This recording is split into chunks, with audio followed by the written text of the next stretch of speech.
할렐루야. 3월 7일 매일 성경 말씀 묵상 주님의 이름으로 시작합니다. 요한복음 11장 17절부터 27절의 말씀입니다. 예수께서 와서 보시니 나사로가 무덤에 있은지 이미 사흘이라. 베다니는 예루살렘에서 가깝기가 한 오리쯤 되매 많은 유대인이 마리아와 마리아에게 그 오라비의 일로 위문하러 왔더니 마르다는 예수께서 오신다는 말을 듣고 곧 나가 맞이하되 마리아는 집에 앉았더라. 마르다가 예수께 여짜오되 주께서 여기 계셨더라면 내 오라버니가 죽지 아니하였겠나이다. 그러나 나는 이제라도 주께서 무엇이든지 하나님께 구하시는 것을 하나님이 주실 줄을 아나이다. 예수께서 이르시되 내 오라비가 다시 살아나리라. 마르다가 이르되 마지막 날 부활 때에는 다시 살아날 줄을 내가 아나이다. 예수께서 이르시되 나는 부활이요 생명이니 나를 믿는 자는 죽어도 살겠고 무릇 살아서 나를 믿는 자는 영원히 죽지 아니하리니 이것을 내가 믿느냐. 이르되 주여 그러하외다. 주는 그리스도시요 세상에 오시는 하나님의 아들이신 줄 내가 믿나이다. 자, 정리해 봅니다. 예수님이 나사로가 병들었다는 소식을 들었지만 곧장 가시지 않고 지체하셨죠. 결국 나사로가 죽었다는 소식을 듣고 그를 찾아가십니다. 그리고 가시면서 내가 나사로를 깨우러 간다 이렇게 말씀하십니다. 그러니까 예수님은 믿는 자에게 죽음은 존재하지 않는다. 다시 깨어날 잠자리에 든 것, 잠에 불과하다. 죽음은 잠이다. 이렇게 보신 거예요. 예수님은 나사로의 죽음을 통해서 당신의 정체성을 계시하십니다. 예수님은 죽은 자를 일으키시는 부활이요 생명이신 거예요. 예수를 믿는 자는 영원히 죽지 않는다. 자, 그런데 마르다도 이 죽음이 이 잠이라는 것을 깨닫지를 못하고 있습니다. 자, 이런 내용 가지고 본문을 묵상합니다. 첫 번째, 하나님의 역사는 하나님의 시간에만 일어납니다. 그러니까 마르다와 마리아는 나사로의 병들었다는 그 위기를 맞았어요. 나사로는 병들어 시름시름 아파하며 죽어가고 있습니다. 자, 그러나 자기들을 그렇게 사랑해 주시던 능력의 예수님이 그 순간 부재 중이었어요. 다급한 이 자매들이 사람을 예수님께 보내서 소식을 전합니다. 자, 그런데 예수님은 사랑하는 나사로의 병든 소식을 들으시고도 곧바로 달려가지 않습니다. 평소에 예수님과 달리 이상하리만큼 하루 이틀 지체하셨어요. 그리고 예수님이 그 집에 이르렀을 때는 이미 나사로가 죽은 후였다는 거예요. 21절의 마르다의 말과 32절의 마리아의 말을 보면 이 자매들은 예수님이 그들과 함께 있었다면 나사로의 죽음은 일어나지 않았을 거라고 믿고 있었어요. 주께서 여기 계셨더라면 내 오라버니가 죽지 아니하였겠나이다. 자, 우리가 본문 이야기 전체를 모르고 있다면 그 예수님이 이 지체하신 것에 대하여 이해하기 어려울 거예요. 어쩌면 우리는 속으로 화가 치밀어 오르는 어떤 그런 경험을 하거나 원망의 말을 막 쏟아낼지도 모릅니다.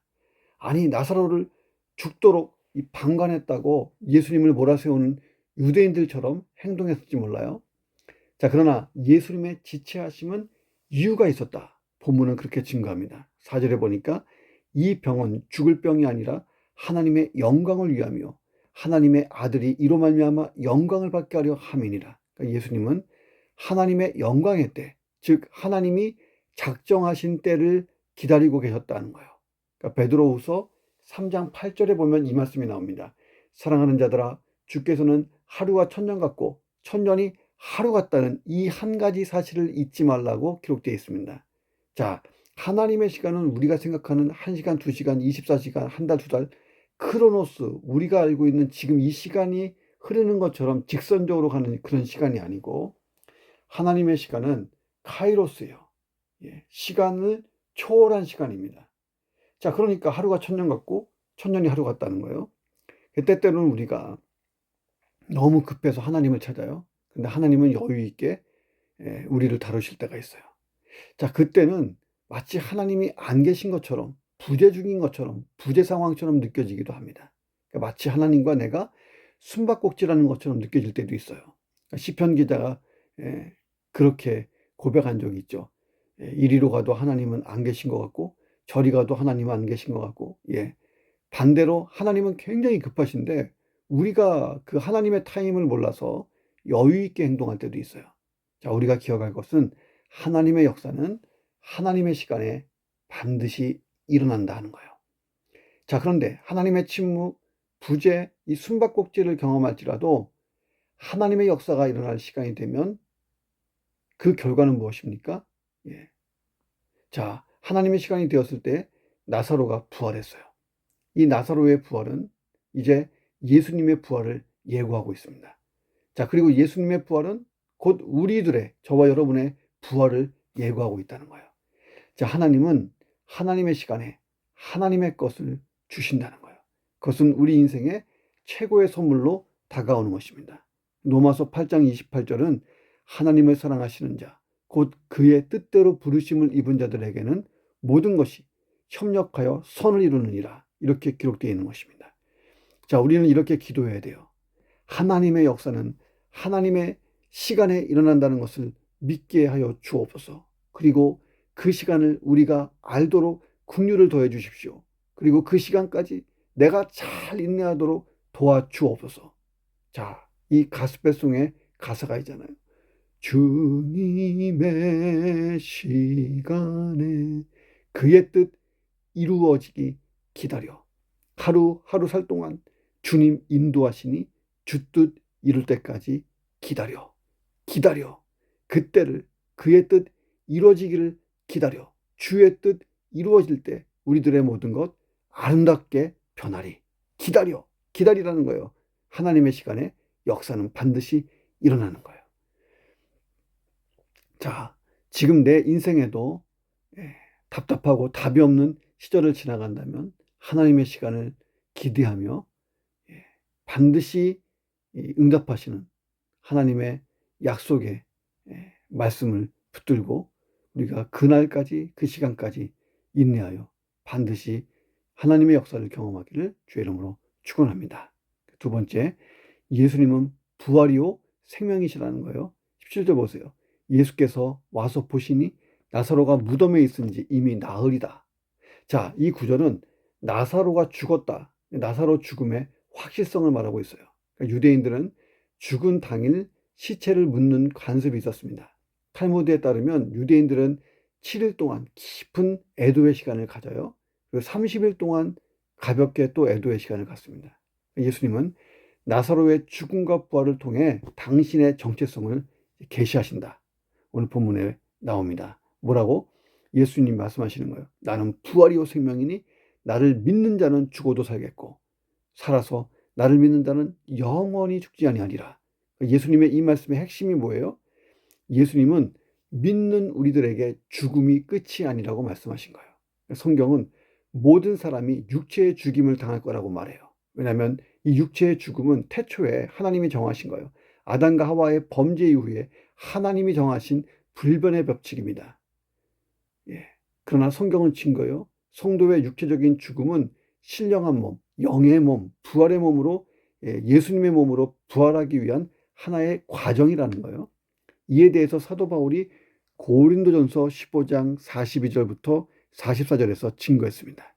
자, 우리의 육체는 죽음과 함께 흙으로 돌아가지만 하나님께서 새로운 육체, 부활의 몸을 주신다는 거예요. 예수님이 그 첫 열매, 첫 번째가 됐고 우리가 따라가는 거예요. 자, 그 몸은 지금의 육체와는 전혀 다른 몸이에요. 예수님의 부활의 몸과 같은 거예요. 자, 그래서 사도 바울이 이렇게 증거합니다. 죽은 자의 부활도 그와 같으니 썩을 것으로 이 땅에 왔지만 썩지 아니할 것으로 다시 산다는 거예요. 욕된 것으로 이 땅에 왔지만 영광스러운 것으로 다시 살아난다. 약한 것으로 이 땅에 왔지만 강한 것으로 다시 살아난다. 육의 몸으로 이 땅에 심겨졌지만 신령한 몸이 되어서 다시 살아나니 이 땅에서 우리가 육의 몸이 있었던 것처럼 그 나라 천국에서 영의 몸을 가지고 산다는 거예요. 자, 그래서 예수님은 나사로의 죽음을 잠에 비유하신 거예요. 그리고 나사로를 향해 가면서 이렇게 말씀하세요. 우리 친구 나사로가 잠들었네. 그런데 내가 깨우러 간다 하는 거예요. 사도 바울이 고린도전서 15장 20절에서 이렇게 말해요. 그리스도께서 죽은 자 가운데서 다시 살아나사 잠자는 자들의 첫 열매가 되었다. 잠자는 자들의 첫 열매. 다시 말하면 육체의 죽음을 경험한 사람들, 자, 그들의 가운데서 첫 번째로 부활하신 예수님, 그리고 부활의 예수님을 믿고 이제 우리가 쭉 그 믿음 따라 부활의 몸을, 부활의 영광을 차지하는 거예요. 예수님이 부활하셨다는 것은 그를 믿는 자들의 부활을 예고하고 있다는 것입니다. 언제? 예수님 재림하는 날 이미 떠난 성도들이 먼저 부활하고 그리고 우리도 뒤따라서 부활하는 것입니다. 내가 살아생전에 주님이 오신다면.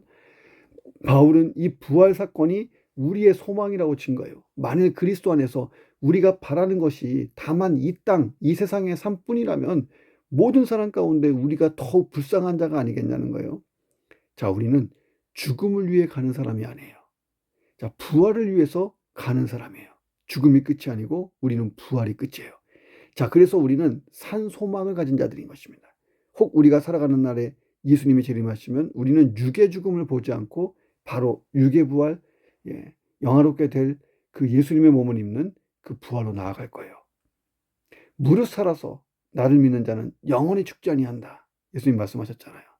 자, 우리가 죽어서 낙원에서 안식을 가지고 예수님 재림하시는 날 그 부활을 체험하든지, 이 땅에 살다가 예수님 오셔서 곧바로 체험하든지, 어느 쪽이든 각자에게 정해진 시간이에요.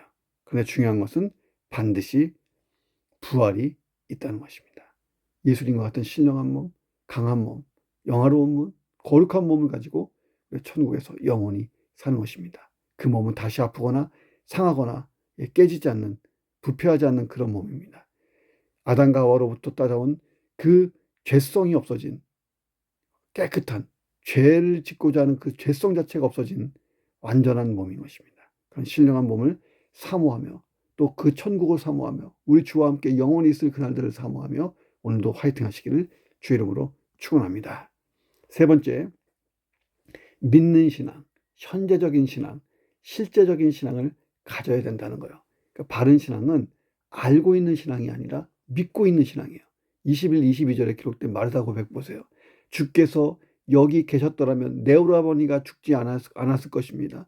자, 그러나 나는 이제라도 주께서 무엇이든지 하나님께 구하시는 것을 하나님이 주실 줄을 압니다. 아나이다. 자, 마르다가요, 예수님의 부재가 아니었다면, 예수님이 계셨더라면 우리 오빠 나사로가 죽지 않았을 거라고 말했어요. 그렇게 믿었어요. 아마도 마르다는 나사로가 숨을 거두는 순간까지 예수님을 노심초사 기다린 것으로 보입니다. 자, 이제라도 라고 말하는 마르다가 예수님이 지금 당장 기도하셔서 나사로를 살리실 것이다 이렇게 믿었다 하는 것은 아니에요. 이제라도 그렇게 믿었다는 것은 아닙니다. 자, 이후 이야기를 보세요. 마르다는 나사로가 지금 살아날 수 있다 이것은 믿지 못하고 있어요. 자, 이 구절은 단순히 마르다가 신앙 고백을 한 거예요. 자, 이 마르다의 한계가 뭐냐면 이 아나이다의 한계예요. 아나이다는 믿나이다 라고 바뀌어야 되는 거예요. 아는 신앙으로 인해서 예수님과 대화해서 이 마르다는 나사로의 즉시 살아난다 하는 것을 받아들이지 못하고 답답한 동문서답을 쭉 오늘 본문에서 하는 것을 봅니다. 자, 아나이다. 마르다의 말을 듣고 예수님이 마르다에게 말해요. 너의 오라비가 다시 살 거야. 자, 그러자 마르다가 예수님께 뭐라고 대답합니까? 24절. 마지막 날 부활의 때에 다시 살아날 줄을 내가 아나이다. 자, 바로 조금 전에 22절에서 뭐라 그랬어요? 이제라도 주께서 무엇이든지 하나님께 구하시면 하나님이 주실 줄을 압니다. 라고 마르다가 얘기했잖아요. 그러니까 예수님이 말씀하시는 거예요. 너의 오라비가 살 것이다. 그러면 어떻게 해요? 아멘 주여 살려주십시오. 살 것을 믿습니다. 주님이 말씀하시면 살 것입니다. 주님이 기도하시면 하나님이 들어주실 것입니다. 막 이렇게 나갔어야 되는데 이제라도의 고백은 사라지고 마지막 날 부활에는 우리 오빠 만나겠죠. 이렇게 얘기한 거예요. 자, 바른 신앙은 미래적인 신앙이 아니고 현재적인 신앙이에요. 마르다는 내 오라비가 다시 살 거야. 이 말을 하나의 희망상황으로 바꾸어서 받아들였죠. 마지막 날 부활 때에는 살겠죠. 우리 오빠 만나겠죠. 지금 당장 죽은 내 오빠 나사로가 다시 산다고 믿기에는 이 마르다의 신앙이 너무도 작았어요. 주님이 무언가를 하실 수 있다고는 믿었지만 그 주님이 지금 죽은 자를 살리리라고는 전혀 기대하지 못하는 것. 이거 마르다 신앙의 한계였다는 거예요. 현재의 부활을 믿지 않는 마르다의 신앙을 보고 답답하신 예수님이 마르다에게 물어보십니다. 나는 부활이요 생명이니 나를 믿는 자는 죽어도 살 거야. 그리고 살아서 나를 믿는 자는 영원히 죽지 않는다. 너 이거 믿을 수 있니? 이렇게 물어봤어요. 마르다의 대답이 궁금하잖아요. 믿습니다. 못 믿어요. 이래야 되는데 그러지 않고 주여 그럽니다. 주는 그리스도시고 세상에 오시는 하나님의 아들이시라고 내가 믿습니다. 자, 동문서답이잖아요. 예수님은 내 오빠가 나사로가 지금 당장 살 거야. 그거 너 믿니? 내가 부활이고 생명이니까 내가 살릴 줄로 믿니? 근데 마르다는 예수님은 그리스도시고 하나님의 아들이십니다. 이렇게 믿음 고백을 해요. 자, 마르다는 실제적인 신앙보다는 교리적인 신앙을 가지고 있었던 것이 문제라는 거예요. 자, 그렇게 알고 있어요. 마르다의 신앙 고백이 매우 훌륭하잖아요. 이 고백은 예수의 수제자 베드로와 같은 고백이에요. 주는 그리스도시요 살아계신 하나님의 아들이십니다. 똑같은 고백이잖아요. 예수님은 그리스도시고 하나님의 아들이심을 믿는다고 대답했으니까. 자, 그런데 이런 바른 신앙은요, 교리적인 신앙이 아니고 실제적인 신앙이 되어야 한다는 거예요. 교리적인 신앙이 틀린 건 아니죠. 우리는 교리적인 신앙을 공부하고 배워야 돼요. 그런데 우리는 실제적인 신앙으로 나가야 돼요. 자, 마르다가 예수님을 그리스도시고 하나님의 아들로 진짜 믿었다면 그 메시아이신 그리스도 또 이 하나님의 아들이신 예수님이 너의 오빠가 지금 살아날 거야. 그러면 아멘 해야죠. 즉시 살아남을 못 믿잖아요. 자, 마르다가 마리아를 부르러 갔어요. 마리아가 예수님께 와요. 뭐라고 말합니까? 32절에 주께서 여기 계셨더라면 내 오라버니가 죽지 아니하였겠나이다. 자, 마르다의 처음 말과 똑같잖아요. 자, 만약 마르다가 예수님의 말씀을 정말 믿었다면, 오빠가 살아날 걸로 믿었다면 어떻게 행동했어요? 할까요? 동생에게 막 손사같이 달려가서 마리아야, 예수님이 우리 오빠 나사로가 산다고 말씀하셨어요. 예수님이 말씀하셨으니까 우리 오빠는 분명 살아날 거야. 예수님이 살릴 거야. 나는 믿어. 빨리 가서 예수님 만나자. 자, 예수님께로 가봐. 야. 야, 마리아에게 예수님의 말씀을 전혀 언급하지 않아요. 선생님이 오셔서 너를 부르시네. 이렇게만 말합니다. 자, 이 말만 봐도 마르다는요, 부활을 믿지 못하죠. 자, 그리고 마리아가 마르다의 말을 반복해요. 주께서 여기 계셨더라면 내 오라버니가 죽지 아니하겠. 자, 오늘 내가 실제적인 신앙을 가지기가 중요한 거예요. 예. 자, 오늘 내가 아는 신앙 정도가 아니고 믿는 신앙. 미래에 그렇게 될 줄로 믿습니다가 아니고 지금 당장 여기서 또 될 줄로 믿습니다. 예. 그런 신앙. 실제적인 신앙. 그런 믿음 가져보시기를 주의 이름으로 축원합니다. 기도하겠습니다. 하나님, 하나님의 때와 하나님의 역사를 기다립니다. 하나님의 시간에 하나님의 계획과 하나님의 뜻이 이루어지는 것입니다. 내 인생을 향한 하나님의 뜻이 분명히 있고 계획이 있습니다. 그러나 그것은 하나님의 때, 하나님의 역사를 따라 일어나는 것입니다.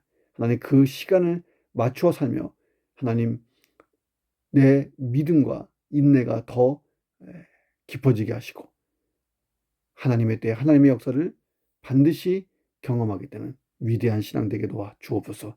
부활의 신앙, 부활의 소망을 가지고 살게 하시고 죽음을, 또 죽음의 두려움을 극복하는 믿음 주옵소서. 아는 신앙이 아니고 믿는 신앙 되게 하시고 미래적인 신앙이 아니라 현재적인 신앙 되게 하시고 교리적인 신앙이 아니고 실제적인 신앙을 가지고 사는 그런 믿음의 사람 되게 도와 주옵소서. 오늘 한날의 삶을 주의 손에 의탁하옵고 예수 그리스도의 이름으로 간절히 기도드립니다. 아멘.